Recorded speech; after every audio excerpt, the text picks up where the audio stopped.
paludisme, aussi appelé malaria, contamine chaque année des millions de personnes et en tue bon nombre avec un fort taux de décès enregistré en Afrique. Cette maladie tropicale est due à un parasite appelé le psalmodium. Le paludisme est transmis par des piqûres de moustiques par des applications. Est contacté par l'anophèle, qui est la femelle du moustique. C'est elle qui distribue le paludisme tout autour de nous. Le paludisme se contacte par les piqûres des moustiques, par quand l'environnement n'est pas propre, par exemple, un peu de saleté partout dans la maison.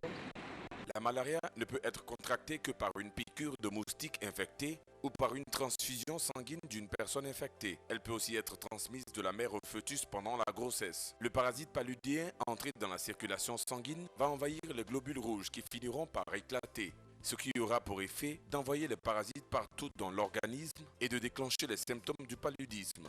Le constat de certains symptômes, à savoir un appétit médiocre, une diarrhée, des nausées et des vomissements, une douleur abdominale, un endolorissement musculaire, des frissons et des sueurs, des maux de tête, des poussées de forte fièvre doivent vous alerter quant à voir un médecin.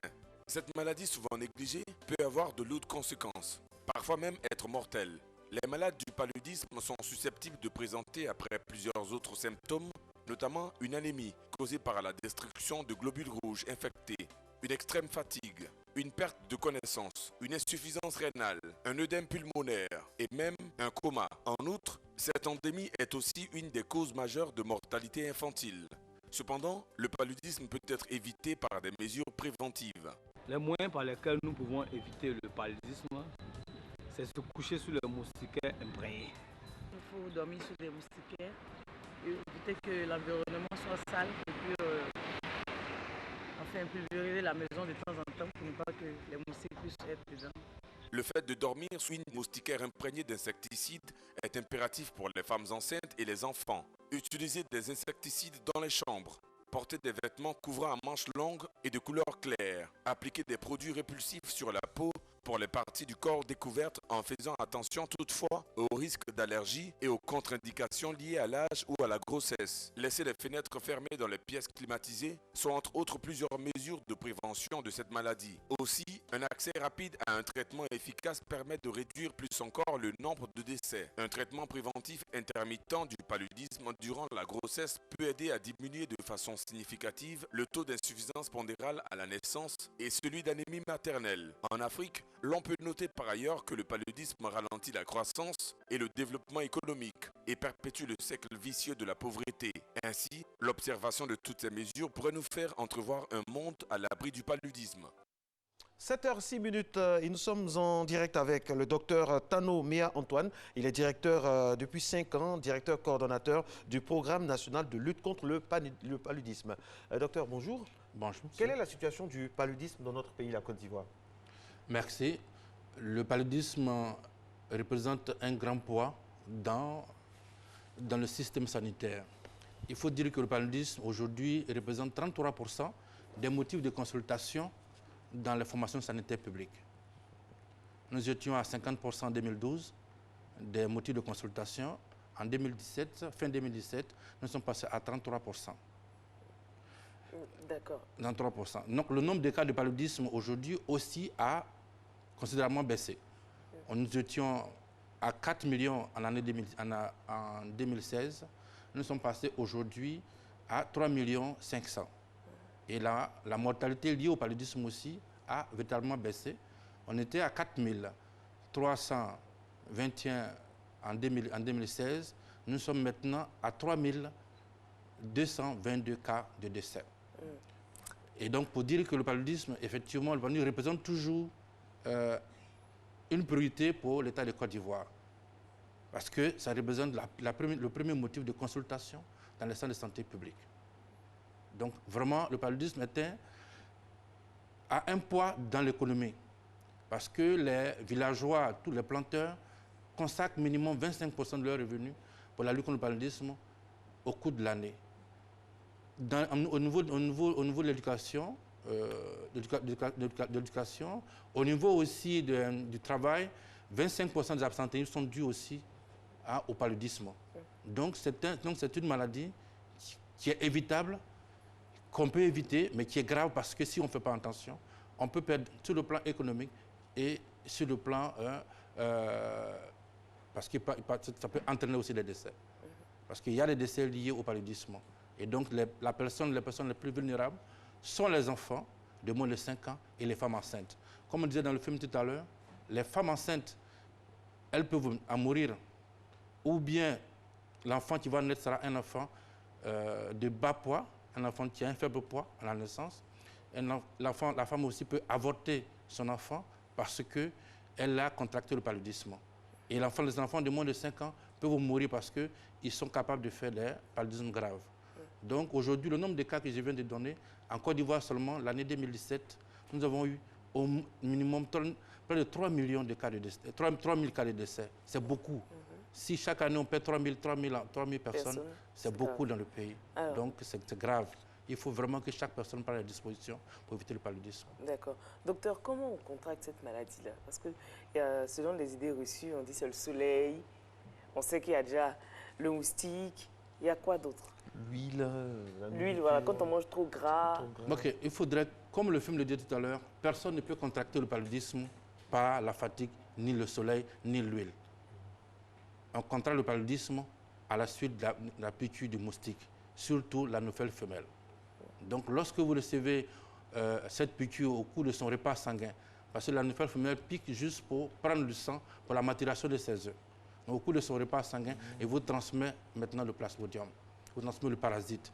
Donc, quand vous avez ce parasite-là, vous avez entre 10 à 2 semaines ou plus 21 jours pour faire la maladie. Donc, le soleil ne donne pas le paludisme, la fatigue ne donne pas le paludisme, ni l'huile, ni la tiéké, ni quoi que ce soit. C'est seulement la piqûre du moustique qui vous transmet le parasite, qui vous donne la maladie. Et ça se manifeste comment? Parce que dès qu'on a un peu de fièvre, on se dit « c'est le palud ».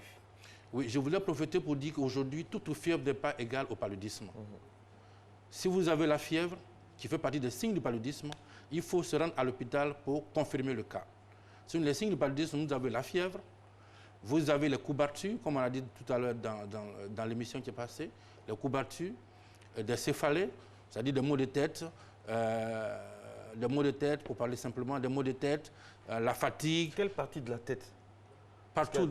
Il y a des bouts de tête qui font penser à la tension artérielle, il y a d'autres qui font penser à un manque on n'est pas assez hydraté. Quelle partie de la tête exactement? En général, les maux de tête, ce n'est pas lié au maux de tête frontal, mais parce que le patient qui vient ne peut pas dire que j'ai mal à la tête au niveau des yeux ou bien au niveau des mains, et la personne décrit pour dire j'ai des maux de tête.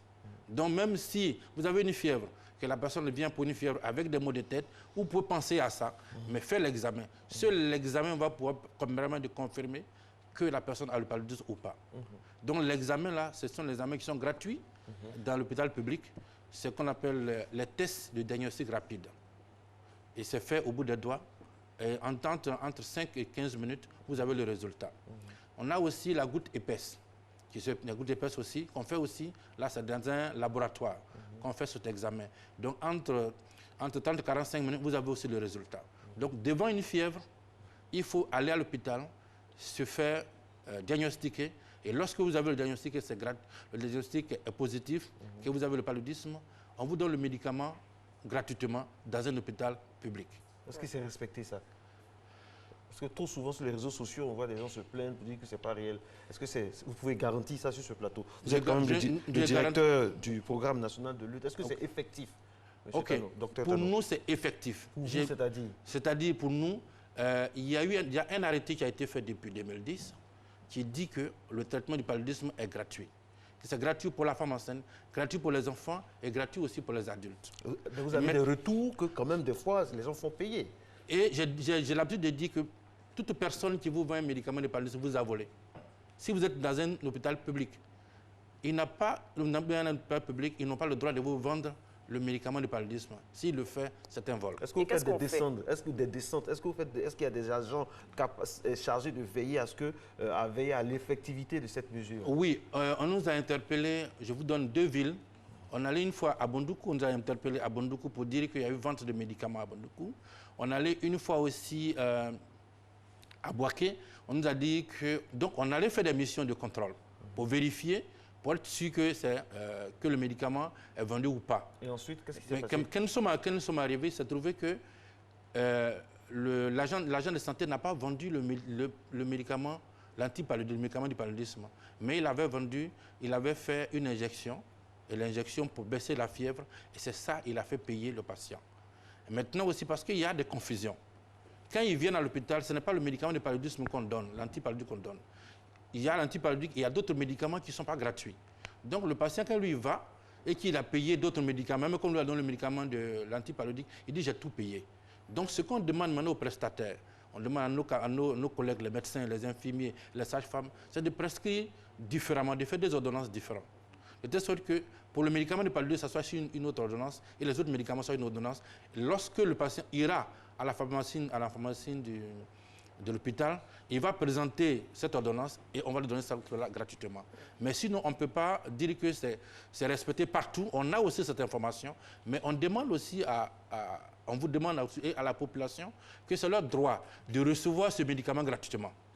Et donc, s'ils vont dans un centre de santé et qu'une personne leur vend ce médicament, ils ont le droit de réclamer. Il y a un numéro vert où ils peuvent appeler? Il y a le numéro vert du ministère de la Santé. Voilà. Donc, il y a ce numéro. Mais ils peuvent déjà aller voir le responsable de l'hôpital pour dire, tiens, on nous a dit que le médicament là est gratuit, mais on vient de me vendre ce médicament.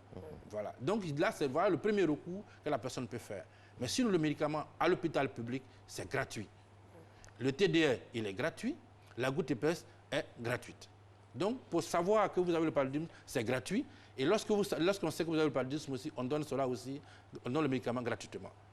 Mais il faut vraiment que chaque personne le sache, que la population soit informée et qu'elle fasse attention pour ne pas qu'on leur donne ce médicament-là contre quelque chose. D'accord. Alors, vous avez donné des chiffres tout à l'heure très, très intéressants. Est-ce que l'environnement joue un rôle dans la maladie? Et puis, quelles sont les zones les plus touchées en Côte d'Ivoire? L'Est, l'Ouest, le Nord, les zones montagneuses, quand on est proche de l'océan? En Côte d'Ivoire, il faut dire que le paludisme sévit partout. Que vous soyez à Abidjan, que vous soyez à Korogo, que vous soyez partout en Côte d'Ivoire, le paludisme sévit partout. Maintenant? Le paludisme sévit partout. Il y a des périodes. Par exemple, elle sévit du 1er janvier au 31 décembre en Côte d'Ivoire. Il y a des cas de paludisme toujours, tout l'an. Mais il y a des périodes à laquelle nous avons une baisse sensible des cas de paludisme, c'est-à-dire pendant la saison sèche. Mais ça ne baisse pas plus de 10%. C'est pour ça qu'on dit chez nous que la transmission, elle est constante. Dans nos données, on se rend compte que, par exemple, il y a des villes que je n'ai pas envie d'identifier ici, pour dire qu'il y a des régions dans lesquelles il y a beaucoup plus de cas, mais partout, le paludisme sévit. Et la différence, c'est que ça ne dépasse pas plus de 1000 cas d'une région à une autre. Donc pour nous, elle est constante. Voilà. Sinon aujourd'hui, si devant la télévision, j'identifie pour dire telle ville, il y a beaucoup plus de paludisme là-bas, demain toute cette population va se plaindre pour dire mais comment non, mais ça vous pouvez dire aussi pour que les gens prennent leurs dispositions. Parce que par exemple, il y a des cas... On est tellement habitués à cacher les informations dans notre pays que des fois aussi ça dessert les populations. Il faut dire, les gens vont prendre des dispositions, c'est leur travail, ils sont là pour ça, pour que les populations ne souffrent pas. Il y a des zones comme Adiaké, par exemple, la zone de Adiaké, la zone de Jacquesville. Voilà. Nous avons Jacquesville, nous avons aussi Sakassou, Sakassou, Boaké. Dabou. Oui, Dabou, voilà. Donc ces zones, il y a beaucoup. Donc, si je vais citer, il y a Bengourou, il y a Bondoukou, il y a Korogo, je peux Diamant, il y a... Abidjan? Il y a pas Abidjan centre, mais aux alentours d'Abidjan. Voilà, maintenant, qu'est-ce que le programme fait pour que ces villes-là soient outillées pour lutter contre le palud? Ok, il n'y a pas de stratégie particulière pour chaque ville. La stratégie, elle est unique, mais elle est appliquée partout. Mais là où nous savons qu'on a des cas, par exemple, il y a beaucoup plus de cas, nous sommes allés, vous savez, parce qu'on veut éliminer le paludisme, nous avons changé de stratégie. On n'était seulement que dans les hôpitaux. Mais aujourd'hui, au lieu des hôpitaux, en dehors des hôpitaux, nous sommes partis maintenant dans la communauté. C'est-à-dire, en Côte d'Ivoire, il y a plus de 30% de la population qui est située à plus de 5 km d'un centre de santé. Donc nous sommes partis vers ces populations-là. Nous avons rapproché le service de prévention et de prise en charge de ces populations. Pour prendre en charge les enfants de moins de 5 ans, donc nous avons formé les AIC. Donc nous avons formé les agents de santé communautaire. Donc dans ces villes dont je parle, nous avons les agents de santé communautaire qui sont situés à plus de 5 km d'un centre de santé, qui prennent en charge les enfants. Et donc, cela n'est pas, on a trouvé que cela aussi n'est pas aussi suffisant. On a rapproché aussi le service de prévention pour faire des consultations qu'on appelle les consultations foraines. Donc, on va vers les populations. Là, on prend en charge pendant ce moment-là tout le monde. Ça n'est plus seulement les enfants de moins de 5 ans. Donc, on va dans tous les districts et dans les villages qui sont situés à plus de 5 minutes de centre de santé et on les prend en charge. Cela a permis de réduire, c'est ça qui fait qu'aujourd'hui, le nombre de cas de paludisme a réduit et le nombre de décès a réduit. Parce qu'aujourd'hui, ces enfants qui mouraient dans toutes ces zones-là, comme ça, le nombre de cas de décès a diminué dans ces zones. Donc, c'est pour ça qu'on fait les journées mondiales aussi et on leur explique comment il faut faire. Et on a fait dans ces zones aussi la démoustication. Ces zones dont on vient de citer, par exemple, Dabou, à Diaké, on n'est pas encore arrivé à Sakasso pour la démoustication. L'année dernière, nous étions passés en 2017 pour informer la population. On fait ce qu'on appelle une sensibilisation par camion podium. Un camion podium qui part dans ces villes, qui leur explique pour que la population respecte et utilise les mesures de prévention. En langue locale. Que ce soit en français ou en langue locale, on leur explique pour utiliser les mesures de prévention de la lutte contre le paludisme. Et dans ces zones aussi, nous sommes passés pour aller faire une démoustication. On avait commencé la démoustication à Abidjan et aujourd'hui, nous sommes maintenant à l'intérieur pour faire la démoustication. Il faut dire que ce sont ces stratégies-là qu'on leur donne. Mais on explique à la population aussi de rendre propre leur environnement. Et on demande aux maires de ces villes, de rendre propre ces villes. On demande aussi aux conseils régionaux de vraiment aider la population parce que j'ai l'habitude de dire que le paludisme recule avec le développement. Si nous avons la propreté dans nos villes, voilà. si les villes sont propres, si les caniveaux sont curés, voilà. si les pneus usagés sont enlevés et jetés hors des lieux d'habitation. Si nous, on ne saute pas les flaques d'eau qui sont devant nos maisons pour rentrer dans notre maison. Si on a un comportement citoyen. Si on a un comportement citoyen, je pense que nous allons pouvoir éliminer le paludisme. Alors, on avait parlé dans l'élément, on avait parlé aussi des femmes enceintes. Oui. L'élément disait que le paludisme est transmissible. Oui. C'est vrai? Oui. Ils l'ont dit tout à l'heure, si une personne qui a le paludisme, on prend son sang pour donner à une autre personne, la seconde personne va contracter le paludisme. C'est pour ça que lorsqu'on fait le prélèvement sanguin, comme on prélève, on va l'analyser avant de donner à une autre personne, pour éviter que cette maladie soit transmise. Et donc, la femme enceinte aussi. La femme enceinte, elle peut transmettre le paludisme à son fœtus. Donc c'est pour ça que c'est important pour la femme enceinte, lorsqu'elle est enceinte, de venir en consultation. Et lorsqu'elle vient en consultation, à partir du premier trimestre, on lui donne le médicament qu'on appelle la sulfadoxine pyrimétamine. C'est gratuit? C'est gratuit. On donne habituellement, on appelle ça SP. Sinon, on donne cela gratuitement. Et elle prend au moins 3 doses avant son accouchement. Donc 3 doses. Donc, mais il faut que la femme vienne à l'hôpital. Et lorsqu'elle finit sa première consultation prénatale, à partir du 3e mois, elle commence, au village on peut dire, lorsque l'enfant commence à bouger dans le ventre. Lorsque l'enfant commence à bouger dans le ventre, là, en ce moment-là, elle doit prendre ce médicament. Si l'enfant n'a pas commencé à bouger dans le ventre, elle n'a pas droit à ce médicament. Donc le médicament, l'enfant commence à bouger dans le ventre juste après 3 mois. Dans le deuxième trimestre. Voilà. Donc dès le début du deuxième trimestre, chez nous on dit 16e semaine. Donc après la 16e semaine, elle prend le médicament. Et ce médicament, elle doit prendre au moins 3 doses avant la fin de sa grossesse. Mais lorsqu'elle le prend correctement, elle ne peut pas contracter le paludisme. Et donc, ça va protéger la mère et ça va protéger l'enfant. Et l'enfant qui va naître sera un enfant qui sera joli, qui sera beau, avec un bon poids. Qui sera glamour. Okay. Voilà. Dans le cas contraire, elle peut perdre le bébé.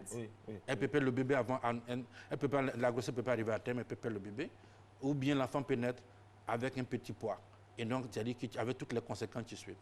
Alors, docteur, est-ce qu'il existe des prises en charge pour les personnes vraiment défavorisées du tissu social? Oui. Hormis les gratuités dont vous avez parlé tout. Mais c'est pour ça que nous avons fait cela. C'est pour ça que le gouvernement a accepté de le faire. Accepté de rendre gratuit tout ce qui est la prise en charge du paludisme. Donc, toute personne qui vient... Vous avez dit qu'il y a d'autres médicaments à côté qui ne sont pas gratuits. Voilà, qui ne sont pas gratuits. Oui, mais les enfants de moins de 5 ans et les femmes enceintes, il y a un décret qui dit que les enfants de moins de 5 ans et les femmes enceintes sont pris en charge gratuitement. Donc, c'est-à-dire que ça couvre vraiment les femmes enceintes et les enfants moins de 5 ans qui sont les personnes les plus vulnérables. Docteur, les Ivoiriens en doutent de plus en plus. Parce que quand vous dites ça, moi je vous crois, vous êtes un responsable. Oui. Mais sur le terrain, parfois il y a des choses. Sur les réseaux sociaux, on a même des reportages qu'on peut vous montrer où les gens se plaignent, qui sont vraiment happés, ils payent. Des femmes, des témoignages alarmants quand on préparait l'émission avec Nessie, de femmes enceintes à qui on a demandé de l'argent tranquillement dans des hôpitaux publics. Oui, ce que je peux dire, c'est que les Ivoiriens, que les Ivoiriens arrivent à respecter la loi, à respecter ce qui est dit. Et que chaque personne ne fasse pas de l'hôpital un lieu où on doit chercher de l'argent. C'est-à-dire, on a dit que le ministère de la Santé met à disposition, Madame la ministre, fait tout pour que les médicaments soient disponibles. Et tout soit disponible à l'hôpital. En ce qui concerne le paludisme, tous les médicaments sont disponibles partout où besoin y est. Et même, je peux vous dire, on a mis à la disposition de tous les centres de santé de Côte d'Ivoire 2093 hémoglobine, un appareil qui permet de détecter l'anémie. Donc, il faut que chaque personne fasse son travail. Il faut que chaque personne respecte ce qui est dit. Si on arrive à respecter cela et qu'on donne gratuitement les médicaments, la femme enceinte qui vient, qui vient pour un accouchement, je ne parle pas d'accouchement, mais en ce moment, les kits sont disponibles. Elle vient, il faut qu'on respecte cela et qu'elle bénéficie de la gratuité. L'État de Côte d'Ivoire a fait cela. Le gouvernement a demandé que ça soit gratuit. Il faut que nous, qui sommes les agents de santé, et qu'on fasse un effort pour respecter vraiment les conseils. C'est vrai, il y a toujours des brebis galeuses, mais il faut qu'on fasse un effort. Mais je pense que la majorité respecte. Mais à vous aussi de nous aider pour que cela aussi soit respecté partout où besoin y est. Non, mais c'est ce qu'on fait. On vous transmet ce que la population nous dit, afin que vous puissiez prendre des mesures. Voilà. Donc vraiment, je pense que la ministre de la Santé, Madame la ministre, ne dort pas.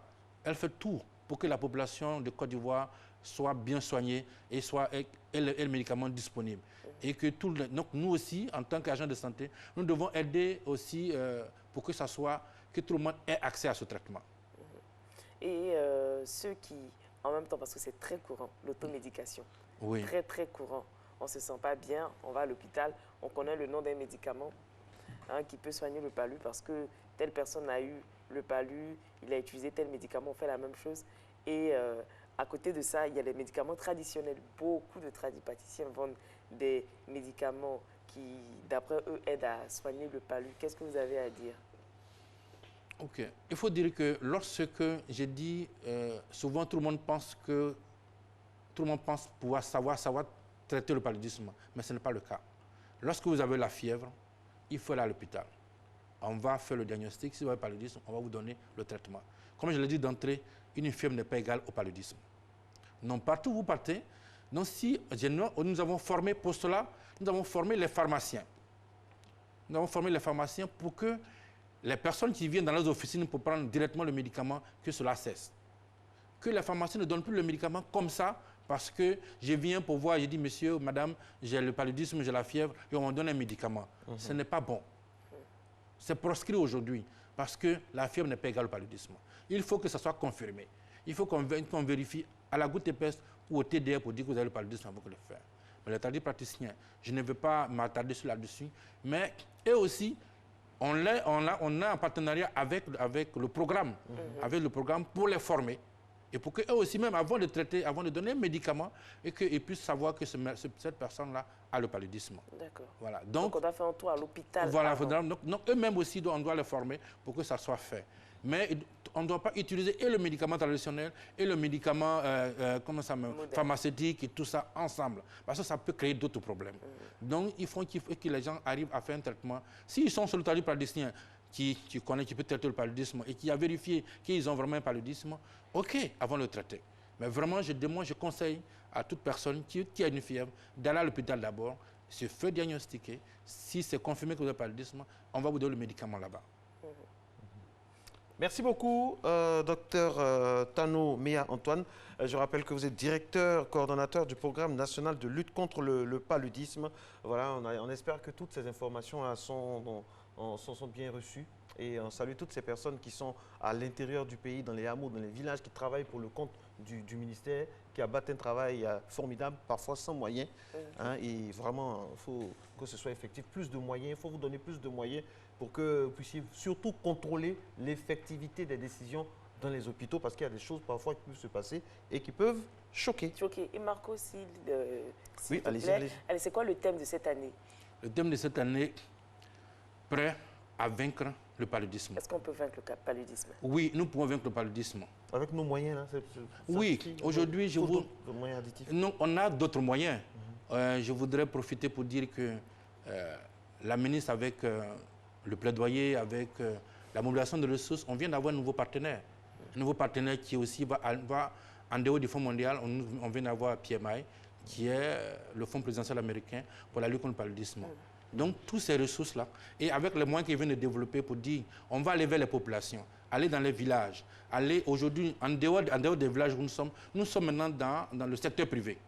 Nous sommes dans les cliniques privées, nous sommes les entreprises, pour que tout le monde soit pris en charge. Parce que nous sommes partout. C'est-à-dire que si on veut éliminer le paludisme, là, il faut y aller. Et donc, on vient aussi de distribuer les moustiquaires. On vient de faire la campagne. On a distribué plus de 15 millions de moustiquaires. Mais il faut que la population dorme sous ces moustiquaires. Absolument. Parce que si 80% de la population dorme sous la moustiquaire, nous allons réduire de 2 à 3 points le nombre de cas de paludisme. Et donc, si cela est respecté, et que toutes les mesures sont respectées, toutes les personnes qui viennent, qui contractent la maladie, viennent à l'hôpital et qu'on les soigne, on pense que d'ici 2020, on sera en préélimination. Et le nouveau plan qu'on fera après 2020, ça sera un plan de préélimination. Et on sera au rendez-vous de 2030. Merci beaucoup. Avec ces notes d'espoir, on espère que cela va se traduire concrètement sur le terrain avec des comportements aussi qui vont œuvrer pour le bien-être des populations. Très bonne journée sur RTI1. J'aimerais souhaiter un très joyeux anniversaire à Hortense Kofi, téléspectatrice fidèle de ma grande animatrice, la ravissante et sublime Hortense Kofi. Merci d'être resté en notre compagnie. Soro, félicité donc à réaliser ce rendez-vous. Rédaction chef Kadi Fadiga, Nessindri, tout le monde, par ma voix, vous remercie, vous souhaite une bonne journée.